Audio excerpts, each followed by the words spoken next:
Hey guys, Alfie Crow, Big Cat Country here, bringing you a mailbag, which I haven't brought you in a few weeks. The last video I did was kind of the mocking Jones Drew needs to be here. And since then, because my dog appeared in the video, I've had a ton of requests for my dog to be in more videos. So here is my dog. Okay, now to the mailbag questions. The first question: how do you feel about our front four guys currently on the roster? Should we trade for a proven defensive end? Why haven't we cut and or re-signed Kampman yet? I'm guessing you mean restructured. As far as trading for a defensive end, trading for players at this point, I mean, you're not usually going to get a good player. I guess O.C. Umenyiora of the Giants is a possibility, but I don't see the Jaguars making that move. I think they stick with their young guys. Dwight Freeney's the other one. I thought the Colts would move Freeney during the draft. If they were going to move him, that's when they would have done it. But he carries a big contract. And I just don't think it's going to get done. So I think the Jaguars pretty much have what they have at defensive end right now. As far as Aaron Kampman's concerned, as far as I know, he has not been medically cleared to participate in the off-season workouts yet. That would lead me to believe it's possible he could start training camp on the PUP list, physically unable to perform. I think he'll wind up coming to camp. He does carry around a $5 million salary in 2012. I don't think he makes the final roster. But for the Jaguars right now, it doesn't really help them to just cut the ties. It's more beneficial to bring him to camp, see what he's got. If he doesn't have anything, then you cut the tie. Because, in a situation like this where a guy's rehabbing from basically a 2-year injury, you don't want to cut him too early and then him recover and, go on and play well for another team. You want to see what he has available to offer first before you cut him. So as far as Kampman, unless he can't get medically cleared, I think he winds up, being on the roster at training camp. Probably lasts until final cuts, unless he's just completely done. Personally, I think he's done. I mean, a guy in his 30s, coming off 2 knee injuries, he suffered a setback with the one knee injury, and when he played a little last year, he just looked like he didn't have anything. He didn't look like he brought anything to the table. Was just a guy. So, next question. Is there any definitive word on practices that might be open to the public? The rookie minicamp was closed to the public. All the OTA days are closed to the public. The minicamp in June might have the final 2 days, which I believe are going to be a Saturday and a Sunday. They may be open to the public. I asked the Jaguars, if that was going to be open to the public or not. They said it might be, but there was no definitive answer. They're still working on the details of that. So that's probably going to be your first practice open to the public. Another question asked when BCC was going to be there. I've never gone to OTAs. I've never wanted to go to OTAs. Media is limited to 30 minutes of practice. And, of course, typically what you're going to be able to see are the guys stretching and individual drills. And that really doesn't tell you anything. So it's really not worth going to, at least for me. For, people who work for the beat, and for the paper, they work the beat and get all their stories and all that there. So, I mean, that behooves them, but it doesn't really help me that much. How many receivers do you think the Jaguars will keep, and who are they? And by keep, I mean on the final 53. That's what I assumed, but thanks for the clarification. I think they'll wind up keeping 6.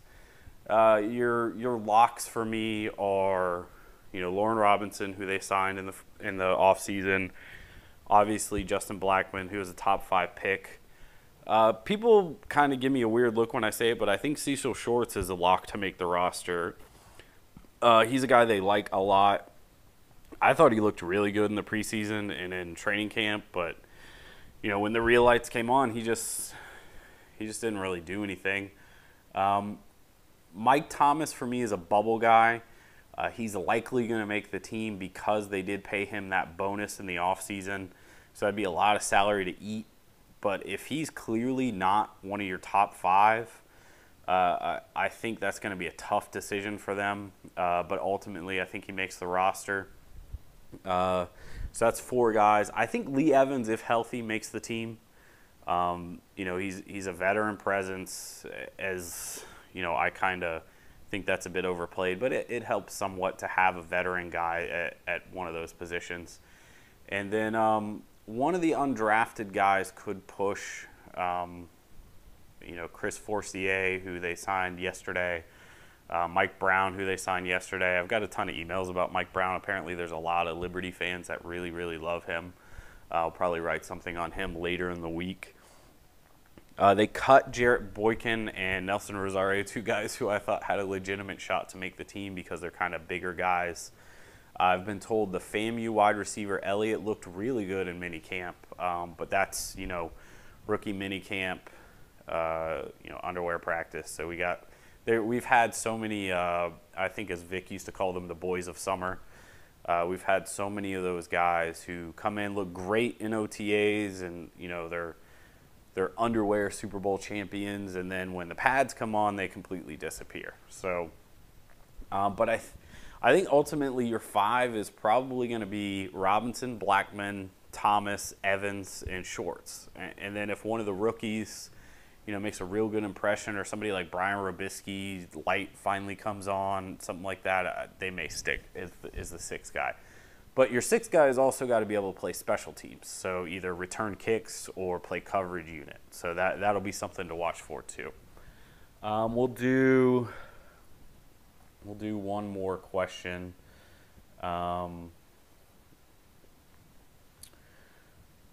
What UDFAs have a good chance of making the final 53, and what final 53 players like from last year, like Dillard, are in trouble of being cut? Well, funny enough, I was going to write something about Dillard being a bubble guy, but he was cut yesterday. And like Drew Coleman, he was cut early, so he has a chance to stick with another team. His salary increased with an escalator. And, a guy like Dillard, the team liked him, but in reality, he was the Jaguars' 4th or 5th receiver. He's probably not going to play a lot. He doesn't really do anything on special teams. So they kind of knew they weren't going to keep Dillard. So, it's I don't want to say classy move because it's something teams really should do. But, you release the guy now so he has a chance to get into a training camp with another team. He could maybe stick as a 4 or 5 receiver for another team, but he clearly wasn't going to make this team. So, like Drew Coleman, they released him. As far as undrafteds, I think will make the team. I think center Mike Brewster makes the team. Had he come out as a junior, he probably would have been the 2nd center taken. He struggled a lot in his senior year with line calls and other things, but Ohio State was going through a lot of turnover and coaching turmoil then. So I've talked to a lot of Ohio State people that, they were shocked that Brewster didn't get drafted, and they know he had a bad senior year. I thought he looked pretty good at the Senior Bowl. I read a lot of people that said he struggled. I thought he really only struggled with Michigan center Michigan nose guard Mike Martin. But I think that's because those two are kind of familiar with each other, and they were kind of just trying to get at one another rather than play the position. 2 undrafted defensive ends I think have a shot, especially if Aaron Kampman winds up being cut, and a guy like John Chick, who's coming back from a torn patella tendon. His career's kind of up in the air because that's a devastating injury for a lot of guys. So Ryan Davis, the defensive end from Bethune-Cookman,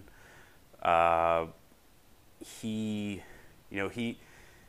kind of a tweener, 3-4 guy, designated pass rusher, if you will. But he got a lot of sacks last year. He's quick off the edge. Maybe bulk him up a little bit. He's probably strictly a right end. But he's a guy the team seems to be really, really high on. He was a guy they really wanted to get as an undrafted free agent. And then Kenrick Adams, the defensive end from LSU, they seem to like him a lot. He's quick. I don't think, from watching his games, I don't think he's that quick off the edge, but once he gets going, he's fast. He's got really good closing speed. He's definitely athletic. He dropped a lot in coverage at LSU. I personally think he should be a long-term, strong side linebacker prospect. but maybe he's a tweener guy who can do a little bit of both. But I think those 3 guys have a pretty good chance. Off the top of my head, I can't name all the wide receivers, but I think if one of those guys shows the ability to, be somewhat productive as a receiver and shows out really well on special teams, either a coverage or returning kicks, I think they'll have a shot to push for that 6th receiver spot. So I apologize again for the lack of videos. I had a crazy week draft week. I had a crazy week last week, so I've been kind of busy. But I will start pushing out more so you guys can see this lovely face. So subscribe to the YouTube channel. Leave me your comments. Give me thumbs up. Don't give thumbs down. I hate those. Peace out.